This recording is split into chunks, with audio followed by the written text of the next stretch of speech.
कैसे हो बच्चे आप लोग।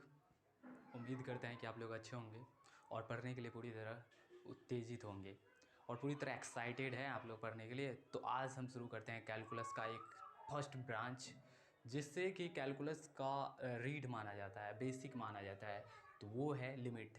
क्योंकि जो कुछ भी हम पढ़ने वाले हैं आगे चलकर इस कैलकुलस में, डिफरेंशिएशन, इंटीग्रेशन, जो भी प्रोसेस आने वाली है सब लिमिट पर बेसिस होगा।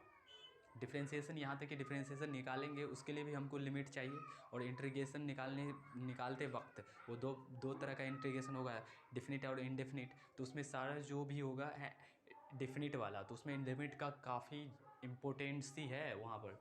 तो आज के टॉपिक को हम शुरू करते हैं लिमिट के साथ। तो लिमिट को पढ़ते वक्त सबसे पहले आज का हमारा टॉपिक है लिमिट। लिमिट और लिमिट को पढ़ते वक्त हमको एक चीज़ को माइंड में रखना है, वो है कि कोई फंक्शन है। लेट हमने मान लिया कि कोई एफ एक्स एक फंक्शन है, जैसे x square minus one, x minus one. तो इस पर ये जो फंक्शन दे दिया है हमारे पास, तो इसमें कह रहा है कि इसका लिमिट निकालो कि भाई इस फंक्शन का वैल्यू x बराबर जीरो पर इक्वल x इक्वल जीरो पर इस फंक्शन का वैल्यू क्या होगा। तो यदि हम इसमें f जीरो निकालें तो जीरो का square minus one by zero minus one ये होगा। तो इसमें आ जाएगा minus one by minus one, तो वन आ जाएगा, जो कि क्या है, डिफाइंड फंक्शन है। ठीक है। अब इसी में यदि आपको कह देगा कि x इक्वल वन पर इस फंक्शन का वैल्यू निकालो, तो f वन बड़ा इक्वल क्या हो जाएगा, वन का स्क्वायर माइनस वन और वन माइनस वन। तो बोलो, ऊपर में जीरो और नीचे में जीरो, जो कि क्या है, अनडिफाइंड टर्म है, जिसे कहा जाता है अनडिफाइंड टर्म्स। और इसी को हम बोल सकते हैं कैसा, इंडेफिनिट फॉर्म। Indefinite form. तो सबसे पहले इंडेफिनिट फॉर्म कितने तरह का होता है वो समझ लो। इंडेफिनिट टर्म्स दो तीन तरह का होता है, जैसे जीरो का पावर समथिंग जीरो, ये भी इंडेफिनिट टर्म है। दैट मीन्स अनडिफाइंड टर्म्स, इसका कोई वैल्यू अभी तक एग्जिस्ट नहीं कर रहा है। और मैथमेटिशियन सब जो भी है उन्होंने इसका वैल्यू नहीं अभी तक फाइंड किया है। तो जैसे कि जीरो बाई जीरो ये भी है, and one by zero, and something by zero, n by zero. तो ये सब अनडिफाइंड टर्म है, इनडिटर्मिनाट टर्म्स, इनडिटर्मिनाट फॉर्म। मतलब अभी तक ये डिटरमाइंड नहीं हुआ है, निकाला नहीं गया है इसका वैल्यू, इनडिटरमाइंड टर्म्स। क्लियर है। तो कभी भी हमें कोई फंक्शन दिया रहे तो कभी भी हमें ना इस फंक्शन को इस फॉर्म में नहीं लाना है, फंक्शन का जो रियल वैल्यू एग्जिस्ट करता है उस फॉर्म में ले जाना है। तो जैसे कि अभी इस फंक्शन का वैल्यू वन पर इनडिफाइंड हो जाता है, अनडिफाइंड हो जाता है। तो ऐसे करके यहाँ पर एक फंक्शन मान लेते हैं हम। देखिए एक minute, x equal x square minus one, और यहाँ पर लिख देते हैं x प्लस वन। तो यदि आपसे ये कोई पूछ देगा कि इस फंक्शन का वैल्यू किस पर हो जाएगा जीरो, तो आप मान लीजिए x इक्वल जीरो पर, x इक्वल वन पर इस फंक्शन का वैल्यू क्या हो, x इक्वल माइनस वन पर इस फंक्शन का वैल्यू वही जीरो बाई जीरो हो जाएगा। तो सबसे पहले ना इस फंक्शन को देखो आप, यही फंक्शन, इस फंक्शन को F x equal x square minus one by x minus one. तो इस फंक्शन को आप तोड़ो पहले, ए स्क्वायर माइनस बी स्क्वायर, तो ए प्लस बी, ए माइनस बी इंटू ए प्लस बी, और ये एक्स माइनस वन, तो ये कैंसिल हो जाएगा। सॉरी, ये कैसे कैंसिल हो जाएगा, माइनस वाला टर्म्स कैंसिल होगा ना। अच्छा चलो इसको माइनस मान लो, और ये प्लस, ये दोनों कैंसिल हो गया। अब यहाँ पर है हमको x प्लस वन चाहिए। अब x प्लस वन क्या कह रहा है, वैल्यू कितना पर कह रहा था, लिमिट इसका। तो लिमिट कह रहा था भाई, लिमिट x टेंस टू वो वन पर कह रहा था एफ एक्स का वैल्यू निकालने के लिए। तो सिंपल है ना, एफ एक्स का वैल्यू आए कितना, x प्लस वन, और इसमें हम लिमिट जोड़ेंगे ना, limit x tends to one x plus one. अब यहाँ पर क्या हो जाएगा, x plus one by, sorry x plus one, one का वैल्यू वन दे देंगे तो टू आएगा फंक्शन का वैल्यू। और जो कि यहाँ पर फंक्शन का वैल्यू उसी पर, इसी वन पर फंक्शन का वैल्यू अनडिफाइंड टर्म में आ रहा था, और यहाँ पर फंक्शन का वैल्यू टू आ गया। तो एक रियल नंबर आया। और जब फंक्शन का वैल्यू रियल नंबर में एग्जिस्ट कर रहा होता है तो हमें कभी भी ना लिमिट में, लिमिट का मतलब ही यही हुआ कि भाई आपको इनडिटरमाइंड फॉर्म में नहीं लाना है, लिमिट में रहना है। लिमिट में रहने का मतलब क्या, उसका मान जो है एक्चुअल का वो वैल्यू निकालना है आपको। तो ये है लिमिट का। तो लिमिट में हम सभी फंक्शन का लिमिट पढ़ेंगे, चाहे वो अलजेब्रिक फंक्शन हो, पॉलिनोमियल फंक्शन हो, चाहे ट्रिगोनोमेट्रिक फंक्शन हो, चाहे वो कॉम्प्लेक्स फंक्शन हो, जितने भी फंक्शन है हमारे पास सबका हम लिमिट पढ़ने जा रहे हैं। एक्सपोनेंशियल फंक्शन का पढ़ेंगे, लॉगरिथम फंक्शन का आगे चल के पढ़ेंगे। तो ये सबसे पहले हम लिमिट का आपको मैं क्या दे रहा था, सिंपल सा ये दे रहा था। अच्छा बताओ हमको, जब ये x यहाँ पर जो x टेंस टू लिखा है, लिमिट का थोड़ा सा यहाँ पर आप परिभाषा समझ लो। लिमिट का परिभाषा क्या होता है कि लिमिट x टेंस टू ये जो 1 है और f(x), तो मतलब यदि हम इसको कहा जाता है अप्रोचेज, x अप्रोचेज 1, यदि x 1 को अप्रोच कर रहा है तो f(x) किसको अप्रोच करेगा, f(x) किसको अप्रोच करेगा, तो f(x) का जो डिटरमिनेंट टर्म्स होगा, जैसे कि f(x) 2 को अप्रोच कर रहा है यहाँ के वैल्यू के लिए, तो यहाँ f(x) किसको अप्रोच कर रहा है, f(x) अप्रोच कर रहा है 2 को। यदि हम इसी में x का वैल्यू अब चेंज करते जाएंगे, मान लो कि हम x का वैल्यू 0.99 करके रखेंगे, तो यहाँ पर इसका वैल्यू क्या हो जाएगा, f(x) का वैल्यू क्या हो जाएगा 1.99 करके आ जाएगा। यहीं पर यदि हम x का वैल्यू 0.98 करके लिखें तो f(x) का वैल्यू क्या आ जाएगा 1.98 आ जाएगा। मतलब क्या, यदि x इतना को अप्रोच कर रहा है तो f(x) इतना को अप्रोच कर रहा है, वही तो इसका वैल्यू है। लिमिट का मतलब ही यही है। और सिंपल भाषा में हम बता दें तो लिमिट का मतलब है कि आपको कोई फंक्शन पर का वैल्यू कह रहे जिस वो उसके डोमेन में जब तक डिफाइंड है उसी के लिए निकालना है। तो x यदि t को अप्रोच कर रहा है तो हमारे जो फंक्शन का वैल्यू होगा वो भी t को ही अप्रोच करेगा, चाहे फंक्शन जिस में हो, 2t में आ जाए या किस में। तो ये है लिमिट का एक फंडामेंटल रूल्स। तो इसमें हम कुछ अलजेब्रिक फंक्शन पढ़ेंगे। सबसे पहले हम कुछ रूल्स को लेकर देखते हैं, कुछ डॉट को लेकर देखते हैं, जो आपके लिए काफ़ी इंपॉर्टेंट हो सकता है और ये जेई में भी आता है इसका questions.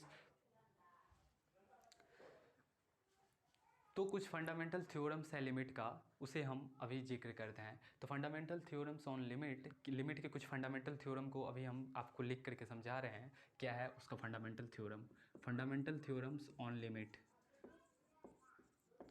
Mental theorems on limit. अब क्या है उसका फंडामेंटल थ्योरम्स। अब देखो कि भाई कभी कभी क्या होता है ना कि फंक्शन एक से ज़्यादा होते हैं और कभी कभी दो फंक्शन आपस में जुड़ जाते हैं, आपस में घट जाते हैं, आपस में गुना हो जाते हैं, आपस में क्या हो जाते हैं, डिवीज़न का प्रोसेस हो जाता है। तो ऐसे प्रोसेस में हमको क्या करेंगे, जो जो लिमिट लगा रहेगा सबको अपना अपना लिमिट दे देना है। समझ में आया क्या बोला है कि जो एक प्रॉपर लिमिट है उस दोनों फंक्शन के प्लस साइन से, माइनस साइन से या फिर मल्टीपल साइन से, जो भी साइन से है उसको अलग अलग लिमिट में रख देना है। अब देखो जैसे कि पहला है, यदि limit x tends to a है f(x) प्लस g(x), तो हमें क्या करना है, ये दो फंक्शन के रूप में है। अब हम दोनों फंक्शन f(x) और g(x) में उसका limit x minus x tends to a, x approaches a लगा देना है। तो ये जो लिमिट है ये तो दोनों फंक्शन के लिए है, इसलिए हम इसको ऐसे लिख सकते हैं, limit x approaches a f(x) plus limit x approaches a g(x). तो ये हो गया इसका एडिशन का फंडामेंटल थ्योरम। अब इसी तरह सब्सट्रैक्शन का हम लिख सकते हैं, limit x tends to a f(x) minus g(x). अब इसमें लगा देंगे, वही फार्मूला बन रहा है कि यदि f(x) माइनस जी(x) है तो उसमें अलग अलग लिमिट लगा दो और उसका वैल्यू लिमिट पर निकाल लो। क्लियर हो। अब यहाँ पर क्या हो जाएगा, limit f(x) x tends to a minus limit x tends to a g(x). अब यहाँ पर क्या है, तीसरा थ्योरम उसका क्या कह रहा है कि limit x tends to a, multiplication का थ्योरम है, f(x) इंटू g(x), देन हमें इस लिमिट को तोड़ देना है, x tends to a f(x) into limit x tends to a g(x). ये काफ़ी इंपॉर्टेंट है लिमिट के लिए। अब हम चौथा बोल रहा है इसका, लिमिट डिवीज़न का theorem, x tends to a f(x) by g(x). But यहाँ पर कंडीशन क्या दिया है, वेयर g(x), पहले हम इसका लिख लेते हैं, इसमें हम दोनों में लिमिट लगा देंगे, ऊपर वाले फंक्शन में भी लिमिट और नीचे वाले फंक्शन में भी limit, x tends to a g(x).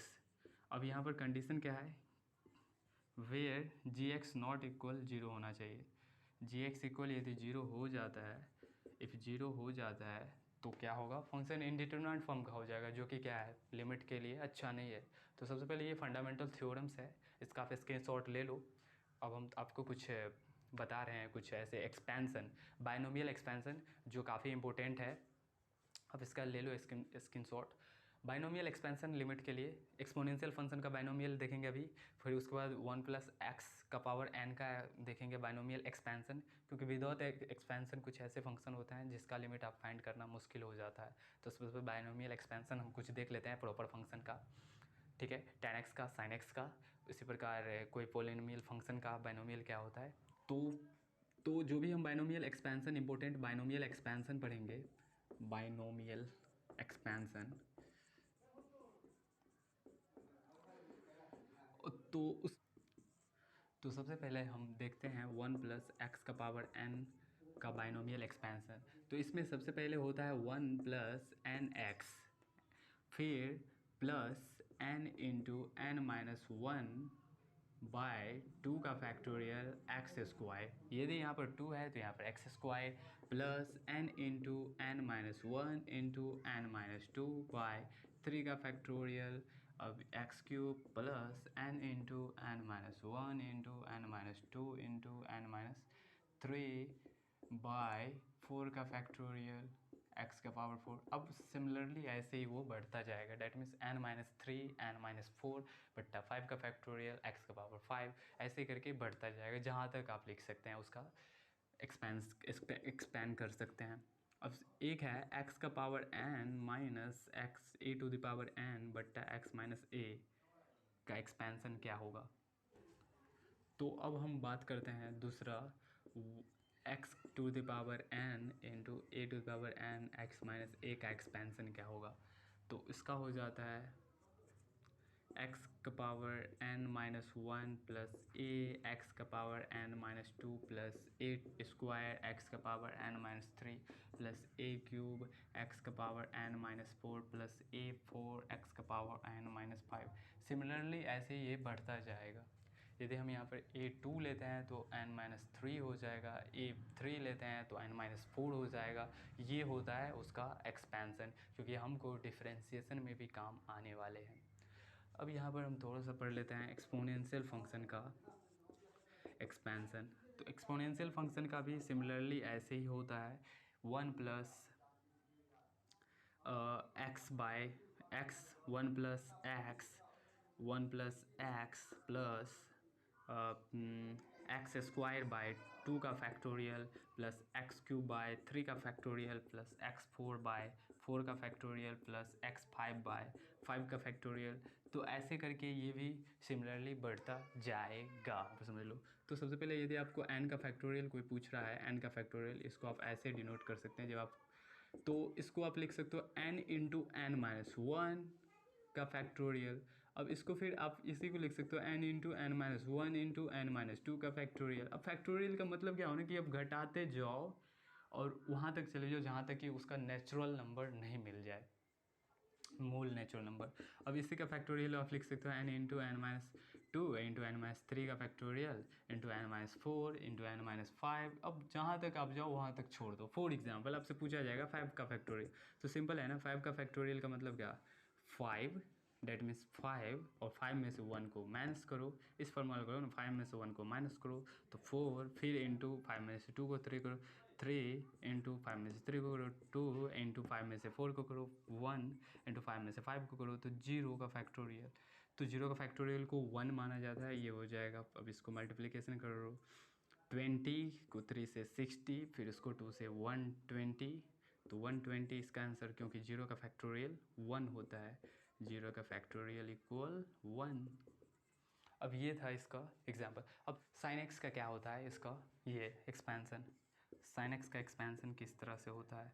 तो साइन एक्स का एक्सपेंसन काफ़ी आसान है, x minus x cube by 3 का factorial plus x 4 by x 4 by किसका, एक्स 4 बाई ऑल्टरनेट होता है इसका, सॉरी, एक्स 5 बाई 5 का फैक्टोरियल माइनस एक्स 7 बाई 7 का फैक्टोरियल, इसका अल्टरनेट। तो साइन एक्स में हमने देखा कि तो ये जो है ना ये ओड नंबर में जाता रहता है। जैसे यहाँ पर माइनस हो गया तो यहाँ पर plus x to the power 9 का फैक्टोरियल बाई 9, तो ऐसे ही माइनस अल्टरनेट। क्या देखा इसमें साइन एक्स में? साइन एक्स में देखा कि भाई ओड नंबर यहाँ पर एक्स टू द पावर 1, तो 1 का फैक्टोरियल 1 होता है। X to the power 3 by 3 का फैक्टोरियल प्लस एक्स 5 का फैक्टोरियल 7, ओड नंबर में जाता है। साइन का फंक्शन का एक्सपेंशन याद रखना है। इसी तरह हम कॉस का भी देख लेते हैं। कॉस का क्या होता है? कॉस एक्स का factorial 1 minus x square by 2 का फैक्टोरियल प्लस एक्स 4 बाई 4 का फैक्टोरियल माइनस एक्स 6 बाई 6 का फैक्टोरियल प्लस एक्स 8 बाई 8 का फैक्टोरियल, फिर माइनस, मतलब ये इवन नंबर में क्या कर रहा है? इवन नंबर में मल्टीप्लाई हो रहा है, इवन नंबर में मल्टीप्लाई हो रहा है ये। तो कॉस एक्स का आपने देखा। तो ये मेजर बाइनोमियल एक्सपेंशन था ये लिमिट के लिए, तो आप इसका स्क्रीनशॉट ले लो, फर्स्ट क्लास।